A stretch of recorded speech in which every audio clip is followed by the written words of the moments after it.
Bismillahirrahmanirrahim. Assalamualaikum warahmatullahi wabarakatuh. Innal hamdalillah nahmaduhu wa nasta'inuhu wa nastaghfiruh wa na'udzu billahi min shururi anfusina wa sayyiati a'malina. May yahdihillahu fala mudhillalah wa may yudlil fala hadiyalah. Wa asyhadu an la ilaha illallah wahdahu la syarikalah wa asyhadu anna Muhammadan abduhu wa rasuluh. Ya ayyuhalladzina amanu taqullaha haqqa tuqatih wa la tamutunna illa wa antum muslimun. Ya ayyuhan nasu taqu rabbakumul ladzi khalaqakum min nafsin wahidah wa khalaqa minha zawjaha wa batha minhuma rijalan katsiran wa nisaa'a wattaqullaha alladzi tasaaluna bihi wal arham innallaha kana 'alaikum raqiba. Ya ayyuhalladzina amanu taqullaha wa qulu qawlan sadida yuslih lakum a'malakum wa yaghfir lakum dhunubakum wa may yuti'illaha wa rasulahu faqad faza fawzan 'azima. Amma ba'du fa inna asdaqal hadithi kitabullah wa khairal huda huda nabiyyina Muhammadin sallallahu alaihi wasallam wa syarral umuri muhdatsatuha fa inna kulla muhdatsatin fid dini bid'ah wa kulla bid'atin dhalalah wa kulla dhalalatin finnar. Wa usalli wa usallim ala nabiyyina Muhammadin wa ala alihi wa sahbihi ajma'in. Hadirin jamaah Jumat yang dimuliakan Allah Subhanahu wa taala. Di antara bagian dari kebiasaan Nabi sallallahu alaihi wasallam ketika beliau menyampaikan khutbah Jumat, beliau menafsirkan beberapa ayat dari Al-Quran. Bahkan sampai ada seorang sahabiyat yang bernama Ummu Hisham bintu Harith bin Nu'man. Beliau mengatakan, "Ma hafidtu surata Qaf illa min fi Rasulillah sallallahu alaihi wasallam yakhtubu biha kulla jum'atin." Aku tidaklah menghafal surat Qaf kecuali melalui lisan Nabi sallallahu alaihi wasallam yang beliau sampaikan ketika khutbah di hari Jumat. Oleh karena itu, di kesempatan kali ini, izinkan saya menyampaikan pesan berkaitan dengan tafsir surat Al-Ikhlas. Jamaah dimuliakan Allah Subhanahu wa taala, disebutkan dalam Musnad Imam Ahmad dari Ubay bin Ka'ab radhiyallahu anhu bahwa ada orang musyrikin yang bertanya kepada Nabi sallallahu alaihi wasallam, "Ya Muhammad, insib lana rabbak." Wahai Muhammad, tunjukkan kepada kami bagaimana nasab Rabbmu. Nabi SAW tidak memberikan jawaban kecuali melalui wahyu dari Allah Subhanahu wa taala. Kemudian Allah Subhanahu wa taala turunkan firman-Nya, "Qul huwallahu ahad, Allahu samad, lam yalid wa lam yulad wa lam yakul lahu kufuwan ahad." Sehingga surat Al-Ikhlas merupakan surat yang turun sebagai jawaban untuk orang-orang musyrikin yang mereka bertanya dan ingin tahu tentang nasab Allah Subhanahu wa taala. Dan Allah tunjukkan annahu lam yalid wa lam yulad, bahwa Allah tidak beranak dan tidak punya orang tua. Artinya Allah tidak punya nasab karena Dia adalah Al-Wahidul Ahad, Zat yang Maha Esa, sehingga tidak ada ayah, tidak ada ibu, tidak ada anak dan tidak ada istri. Jamaah dimuliakan Allah Subhanahu wa taala. Dalam Al-Quran, Allah banyak bercerita tentang siapa dirinya untuk memperkenalkan kepada hambanya bahwa zat yang mereka sembah adalah zat yang punya nama, punya sifat, punya banyak keterangan. Sehingga semakin banyak kita kenal tentang Allah Subhanahu wa taala, berarti ini salah satu di antara respon yang positif terhadap bagaimana Allah memperkenalkan dirinya dalam Al-Quran. Karena itu disebutkan dalam hadis riwayat Bukhari dari Aisyah radhiyallahu anha, Rasulullah sallallahu alaihi wasallam pernah mengatakan, "Wallahi inni a'lamuhum billah wa ahsyahum lahu." Demi Allah, aku adalah orang yang paling ngerti tentang Allah, yang paling kenal tentang Allah, dan orang yang paling takut dibandingkan mereka kepada Allah Subhanahu wa taala.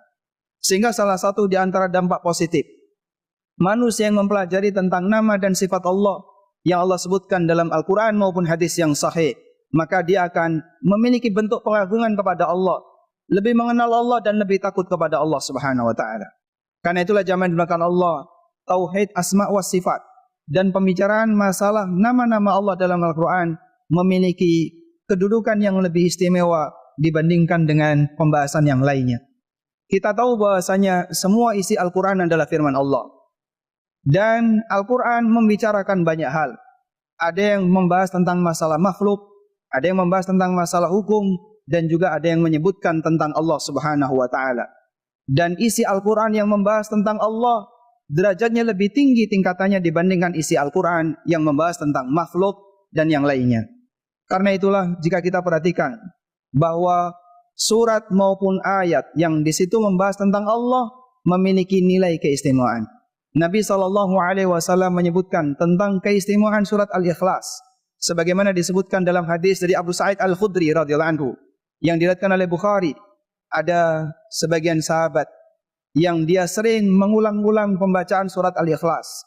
Berkali-kali ketika salat dia membaca surat Al-Ikhlas. Ka'annahu yataqalluhu. Namun ada orang yang merasa ini kok bacaannya terlalu sedikit. Kemudian ketika dilaporkan kepada Nabi SAW, beliau mengatakan, "Fawalladzi nafsi biyadi."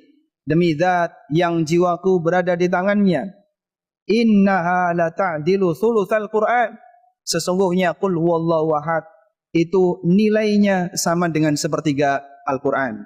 Dan para ulama menjelaskan kenapa qul huwallahu ahad senilai sepertiga Al-Quran. Karena dalam Al-Quran secara umum isinya terbagi menjadi tiga. Yang pertama berisi cerita tentang Allah, tentang keagungan Allah, perbuatan Allah, sifat-sifat Allah. Yang kedua berisi cerita tentang makhluk. Dan yang ketiga berisi hukum dan aturan. Sehingga karena cerita tentang Allah, berita tentang Allah dalam Al-Quran adalah bagian dari sepertiga dari tiga pembagian tadi, maka qul huwallahu ahad yang di situ murni berisi cerita tentang Allah disebut oleh Nabi SAW, innaha la ta'dilu thulutsal Qur'an. Qul huwallahu ahad nilainya sama dengan sepertiga Al-Quran. Dan jamaah dimuliakan Allah Subhanahu wa Ta'ala, jika kita perhatikan dalam qul huwallahu ahad dari mulai ayat yang pertama sampai yang terakhir, Allah tidak menyinggung makhluk apapun, sehingga murni membahas tentang Allah. Oleh karena itulah surat ini disebut sebagai surat Al-Ikhlas, yang artinya surat yang murni, karena di situ tidak ada pembahasan yang lain kecuali pembahasan tentang Allah Subhanahu wa Ta'ala. Di ayat yang pertama Allah berfirman, qul huwallahu ahad, katakanlah dialah Allah zat yang Maha Esa. Al-Wahid, dia zat yang Maha Tunggal. Dari sisi mana keesaan Allah? Allah esa zatnya, esa perbuatannya, Maha Tunggal sifat-sifat kemuliaannya. Tidak ada satupun makhluk yang menyamainya. Inilah keyakinan yang perlu kita tanamkan dalam diri kita. Karena itu, sebagaimana Allah Maha Esa zatnya, Maha Esa perbuatannya, maka bentuk peribadatan kita tidak boleh kita berikan kecuali hanya untuk Allah Subhanahu wa Ta'ala semata. Sebagaimana dialah satu-satunya yang menciptakan kita, satu-satunya yang memberi rezeki kita, maka sikap kita kepada Dia, kita tidak boleh memberikan bentuk peribadatan apapun kecuali hanya kepada Allah Subhanahu wa Ta'ala. Demikian pula dalam sifat-sifat yang menjadi kekhususan Allah, Dia Maha Esa dalam sifat itu. Contohnya mengetahui hal yang gaib, hanya Allah yang tahu, dan kita tidak boleh meyakini ada makhluk yang mengetahui hal yang gaib. Siapa yang meyakini ada makhluk mengetahui hal yang gaib, berarti dia sama dengan menduakan Allah berkaitan dengan keesaan Allah terkait sifat khusus Allah, yaitu mengetahui hal yang gaib. Allah Subhanahu wa Ta'ala berfirman, qul la ya'lamu man fis samawati wal ardil ghaiba illallah. Katakanlah, tidak ada satupun makhluk di langit dan di bumi yang mengetahui hal yang gaib kecuali Allah. Adanya makhluk yang mengetahui masa depan, tanda kiamat, itu murni karena wahyu dari Allah.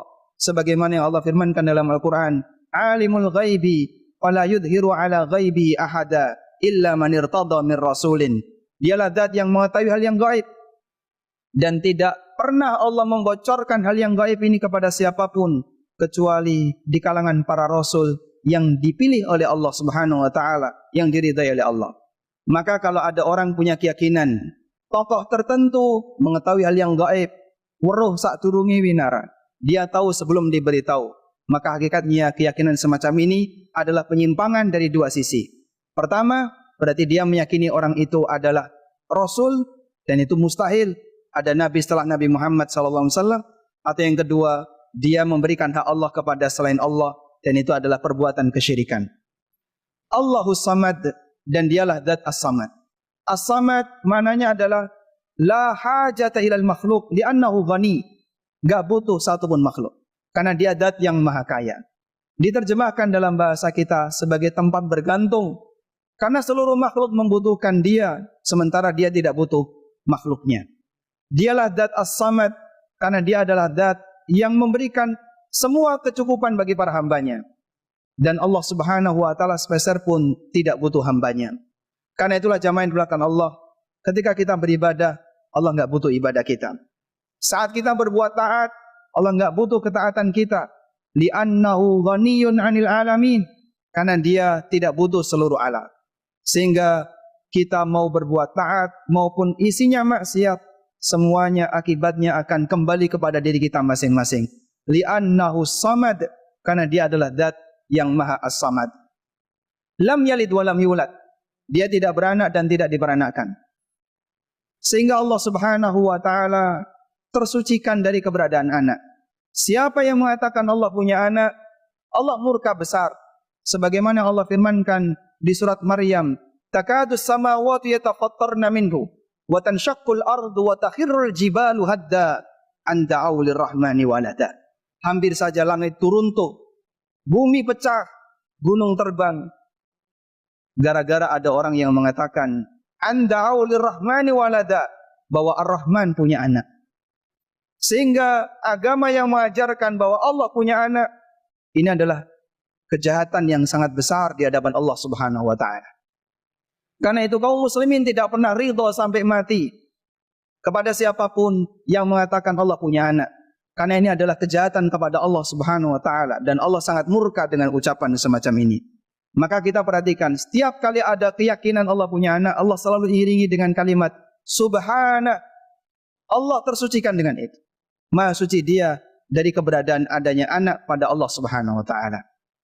Walam yakul lahu kufuwan ahad, dan tidak ada yang sepadan dengan Allah Subhanahu wa ta'ala. Laisa kamitslihi syai'un, enggak ada satupun yang semisal dengan dia. Wa huwas samiul basir, dan dia Zat yang maha mendengar lagi maha melihat dengan semua sifat-sifat kesempurnaannya. Demikian sebagai khutbah yang pertama, semoga bermanfaat. Aqulu qauli hadza wa astaghfirullah.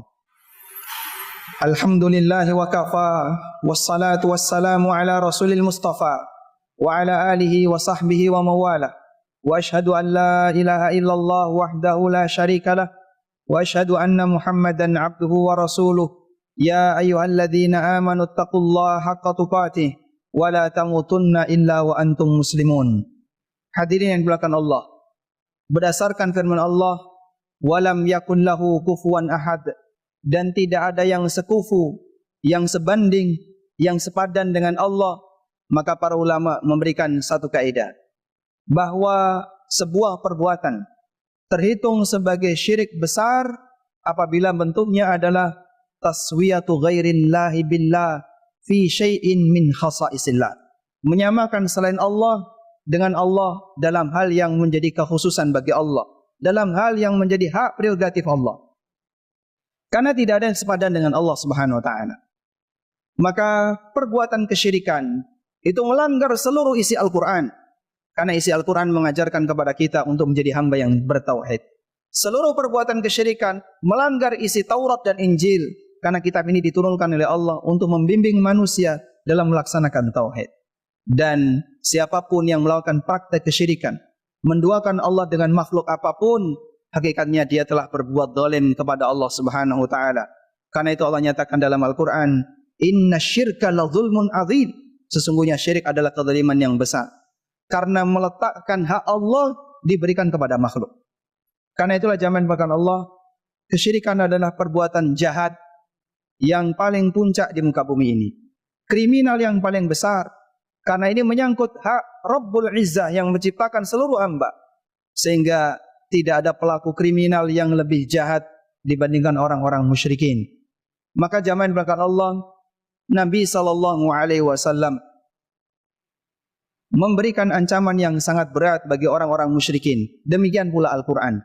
Allah Subhanahu wa ta'ala berfirman, wa may yusyrik billah faqad harramallahu alaihi al-jannah wa ma'wahun nar wa ma lidzalimina min ansar. Siapa yang menyekutukan Allah dengan sesuatu apapun, maka Allah haramkan dia untuk masuk surga dan tempatnya di neraka. Allah enggak ridha ada orang musyrik menginjakkan kakinya di surga. Pada waktu di hari kiamat,